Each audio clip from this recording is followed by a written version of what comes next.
Hi friends, welcome to Shalu's kitchen. இன்றைக்கி நாம் ரொம்பவே பஞ்சு போல் கிறிஸ்பியாக டேஸ்டான ஒரு பச்சைப்பயிறு பணியாரம் தான் செய்ய போகிறோம். இது ரொம்பவே டேஸ்ட்டாக இருக்கும். வாங்க இது எப்படி செய்யலான்னு பார்க்கலாம். இதுக்கு நான் ஒரு 2 டம்ளர் பச்சைப்பயிறு எடுத்திருக்கேன். இந்த பச்சைப்பயிரை நாம் வாஷ் பண்ணிவிட்டு தண்ணி ஊற்றி ஓவர் நைட் நம்ம சோக் பண்ணி எடுத்துக்கலாம். நெக்ஸ்ட் டே மார்னிங் நான் இதை ஓப்பன் பண்ணி பார்க்குறேன். பாருங்கள், நல்லா ஊறி வந்துடுச்சு. இப்போது இதை நம்ம கிரைண்டரில் சேர்த்து அரைச்சிக்கலாம். இதில் நீங்கள் கொஞ்சம் கூட தண்ணி சேர்க்காமல் கெட்டியாக நீங்கள் அரைச்சி எடுத்துக்கணும். நீங்கள் தண்ணி சேர்த்து அரைச்சிங்கன்னா அது அப்படியே திரியாக வந்துடும். அதனால் தண்ணி சேர்க்காமல் அரைக்கும்போது பணியாரம் நமக்கு நல்லா புஷ்ஷுன்னு ரொம்பவே சாஃப்டாகவும் கிடைக்கும். இப்போ இந்த மாதிரி நீங்கள் அரைச்சி எடுத்துக்கோங்க. இப்போ நான் ஒரு பாத்திரத்தில் சேர்த்துக்கிறேன். மாவு கைகளில் எடுத்தால் அப்படியே கீழே விழற மாதிரி இருக்கணும். இதுதான் கரெக்டான பதம். இதுக்கு நான் அச்சு வெல்லம் தான் எடுத்திருக்கேன்.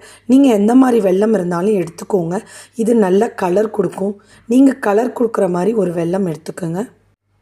நான் ஒரு பேனில் 5 அச்சு வெல்லம் சேர்த்துக்கிறேன். டேஸ்ட்டுக்கு தகுந்த மாதிரி நீங்கள் சேர்த்துக்கோங்க. இப்போ இதில் கொஞ்சமாக தண்ணி சேர்த்து ஜஸ்ட் இது கரைஞ்சால் மட்டும் போதும். இதுக்கு எந்த ஒரு கம்பி பதமும் நமக்கு தேவையில்லை. இது நல்லா கரைஞ்சதும் ஒரு பவுலில் வடிகட்டி எடுத்துக்கோங்க. இந்த மாதிரி வடிகட்டி எடுத்து ஆற வச்சுருங்க.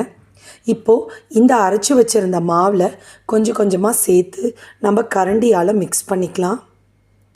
இப்போ இந்த மாதிரி நீங்கள் இதில் சேர்த்து நல்லா மிக்ஸ் பண்ணி எடுத்துக்கோங்க.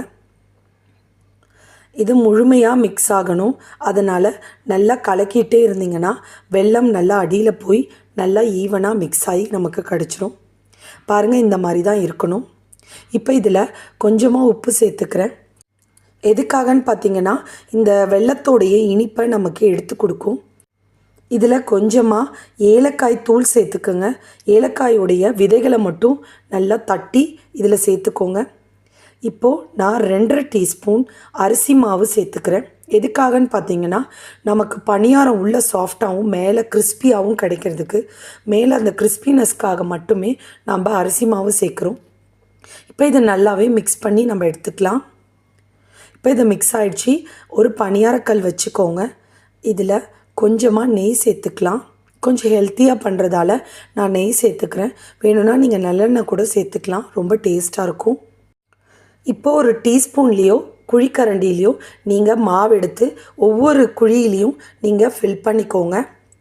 இந்த மாதிரி எல்லா குழிகள்லையும் நான் ஃபில் பண்ணிக்கிட்டேன். இப்போ இதை வேகிறதுக்கு மேலே தட்டு போட்டு மூடி வேக விடுங்க. இப்போது ஓப்பன் பண்ணி பார்த்திங்கன்னா ஒரு பக்கம் நல்லா சிவந்துருச்சு. நம்ம திருப்பி போட்டுக்கலாம். இந்த மாதிரி திருப்பி போட்டுக்கோங்க. என்கிட்ட அந்த ஸ்டிக் இல்லை, உங்ககிட்ட இருந்தால் அந்த ஸ்டிக் வச்சு ஈஸியாக நீங்கள் திருப்பி போட்டுக்கோங்க.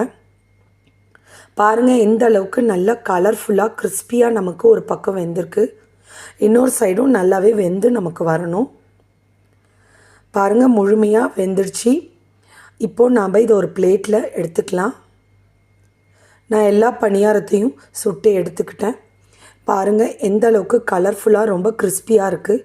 இதை ஓப்பன் பண்ணி காமிக்கிறேன். பாருங்கள், எந்த அளவுக்கு சாஃப்டாக ரொம்பவே பஞ்சு போல் இருக்குது. இந்த ரெசிப்பியை உங்கள் வீட்டில் நீங்கள் செஞ்சு பாருங்கள். இது அவ்வளோ டேஸ்ட்டான ஒரு ரெசிபி. குழந்தைங்களுக்கும் ஹெல்த்தியான ஒரு ஸ்நாக்காக இருக்கும்.